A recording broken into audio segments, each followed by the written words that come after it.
ایک مضمون بائیولوجی میں جو کہ ایولیوشن کا مضمون ہے، جس کو اردو میں ارتقاء کہا جاتا ہے، کافی حد تک بحث و مباحثہ کا باعث رہا، کا سبب رہا ہے.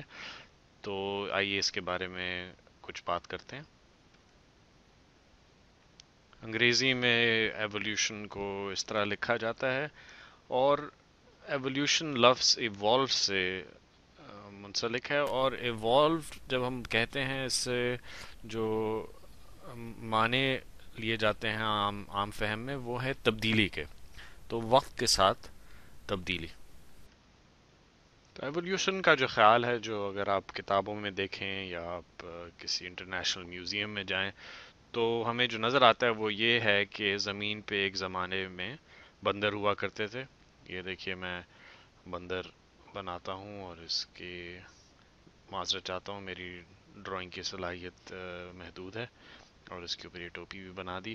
تو ایک زمانے میں زمین پہ بندر ہوا کرتے تھے، اور آج جو انسان ہے وہ ایک بندروں کی ہی ایک ایوالو شکل میں دو پیروں پہ چلنے والی چیز ہے. یہ لیجیے، میں نے ایک بندہ آج کے زمانے کا بنا دیا، اس کے اوپر بھی ٹوپی بنا دی، اور یہ غلطی سے وہ میں نے دم بنا دیا. اس کو میں مٹا دیتا ہوں، اور اس کی جگہ میں اس بندر پہ دم بنا دیتا ہوں. اور اگر آپ دیکھیں کتابوں میں، تو یہ دکھایا جاتا ہے کہ وقت کے ساتھ ساتھ بندر کھڑے ہونا شروع ہوئے، اور پھر دو پیروں کے اوپر ان کی صلاحیت پیدا ہوگی. پھر جو بات کی جاتی ہے وہ یہی کی جاتی ہے کہ وقت کے ساتھ ساتھ بندر ایوالو کر کے انسان بن گئے، اور بندروں اور انسانوں کے درمیان کچھ درمیانی صورتحال بھی تھی، کہ جو کہ تھوڑا کوب نکال کے چلنے والے جانور بھی تھے. جو میں کہنا چاہوں گا وہ یہ کہ اس بات میں سچ ہے کہ وقت کے ساتھ ساتھ یہ ہوا کہ بندر آہستہ آہستہ دو پیروں پہ کھڑے ہونا شروع ہوئے، اور پھر یہ ہوا کہ انسان دو پیروں پہ کھڑا ہوا. لیکن ایسا کوئی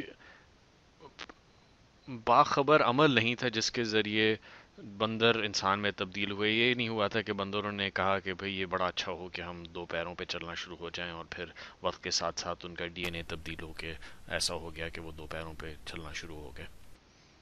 اور یہ بھی نہیں ہوا کہ ان کے ڈی این اے نے فیصلہ کیا کہ بھئی یہ بہتر ہوگا کہ جانور ایسے دو پیروں پہ کھڑے ہوں، اور وہ میوٹیٹ ہو کے انسانی شکل میں انہوں نے اختیار کر دی. ایوولوشن اس کو نہیں کہتے. جیسا کہ کچھ لوگوں کا خیال ہے کہ درختوں میں پھل اوپر کی طرف ہوتے ہیں، اور کچھ جانور ایسے ہیں جو یا پھل یا پتے اوپر کی طرف کھانے کی کوشش کرتے ہیں.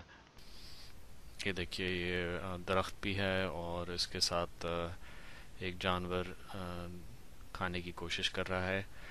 تو لوگوں کا خیال ہے کہ وقت کے ساتھ ساتھ ان ان پھلوں کو کھانے کی کوشش میں اس جانور کی گردن لمبی ہوتی گئی، اور وقت کے ساتھ ساتھ وہ گردن لمبی ہوتی گئی، اور وہ ہمارا آج کا زرافہ بن گیا.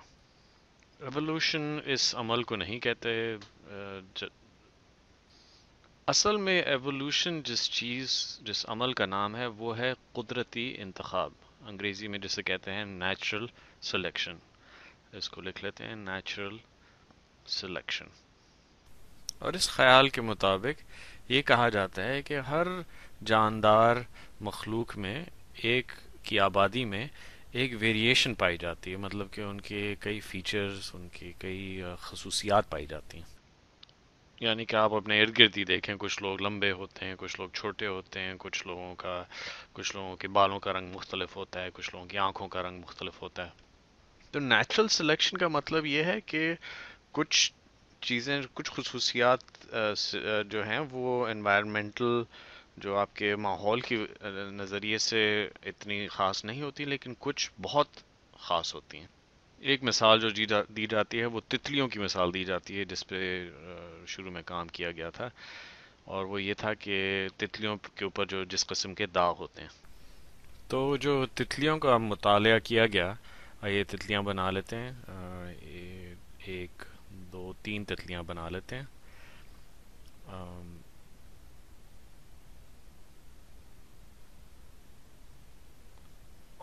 ان پہ داغ، مختلف قسم کے داغ ہوا کرتے ہیں. کچھ تتلیوں پہ زیادہ داغ ہیں، کچھ تتلیوں پہ کم داغ ہیں، کچھ تتلیوں پہ زیادہ سفید داغ ہیں. تو اس پہ دیکھیں، پہلی تتلی پہ ہم اس قسم کے داغ بنا دیتے ہیں، دوسری پہ ہم اس قسم کے داغ بنا دیتے ہیں، کچھ کالے داغ بھی ڈال دیتے ہیں. اور تیسری تتلی جس کو کہیں تیسری قسم کی تتلی، اس کے پاس خالی اس قسم خالی ایک بہت کم داغ تھے.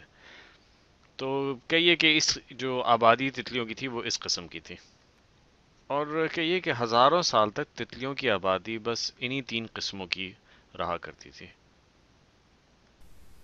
پھر جب برطانیہ میں کوئلے کا استعمال شروع ہوا، انڈسٹری لگنا شروع ہوئی، تو دھوئیں کی وجہ سے جو کالک ماحول میں پیدا ہوئی، تو کئی چیزیں جو پہلے بظاہر صاف ہوا کرتی تھی جیسے درختوں کے تنے، وہ اب زیادہ کالے ہونے شروع ہو گئے. فرض کیجئے یہ درخت ہوا کرتا تھا دھوئیں اور کوئلے کے اثر سے پہلے کا درخت. پھر دھوئیں کے اخراج سے، کوئلے کے دھوئیں کے اخراج سے وقت کے ساتھ ساتھ وہی انہی درختوں کے تنوں پر کالک پڑنی شروع ہو گئی، اور ان کے ساتھ یہ ہونا شروع ہو گیا. اب اگر ہم تتلیوں کے نظریے سے دیکھیں تو ان کے ماحول میں اچانک اب تبدیلی آ گئی ہے. پہلے وہ جن تنوں پہ بیٹھتے تھے وہ زیادہ ابھرے ہوئے تھے، سفید ہوتے تھے، اب زیادہ کالے ہو گئے. اب وہ تتلیاں جن کے اوپر زیادہ سفید داغ تھے، اب وہ زیادہ ابھر کے نظر آنی شروع ہو گئیں. تو اب چڑیاں جو ان تتلیوں کو کھاتی ہیں، وہ ان تتلیوں کو زیادہ بہتر دیکھ سکتی ہیں جن کے اوپر سفید داغ ہیں. تو آپ خود ہی اندازہ کر سکتے ہیں کہ کیا ہوگا، کہ کون سی تتلی زیادہ شکار ہوگی اور کون سی تتلی کم شکار ہوگی. اسی وجہ سے وقت کے ساتھ ساتھ وہ تتلیاں جن پہ زیادہ کالے داغ تھے، وہ زیادہ ان کی مقدار، ان کی آبادی بڑھ جائے گی.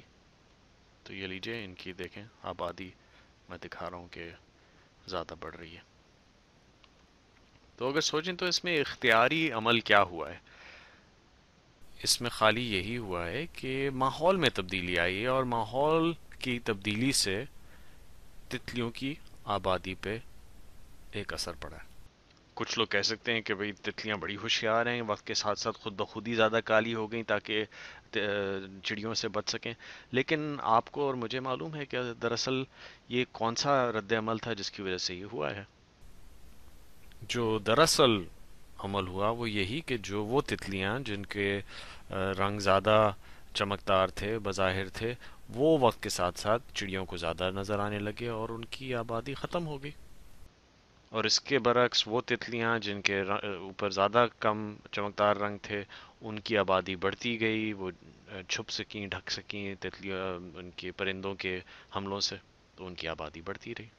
تو اسی طرح سفید داغوں والی تتلی وقت کے ساتھ ساتھ کالی تتلی بن گئی.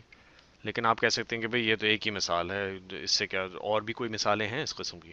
کیونکہ کہا جاتا ہے کہ بھئی نیچرل سلیکشن کا جو خیال ہے وہ تو ہر چیز پہ اپلائی کیا جاتا ہے، اور وہ انسان کا جو ہے وہ یہ ایکسپلین کرتا ہے کہ انسان کہاں سے آیا. اور یہ بھی کہا جاتا ہے کہ زندگی کا آغاز بالکل ہی چھوٹے موٹے کیڑے مکوڑوں سے ہوا اور بڑھ کے پھر انسان تک پہنچا.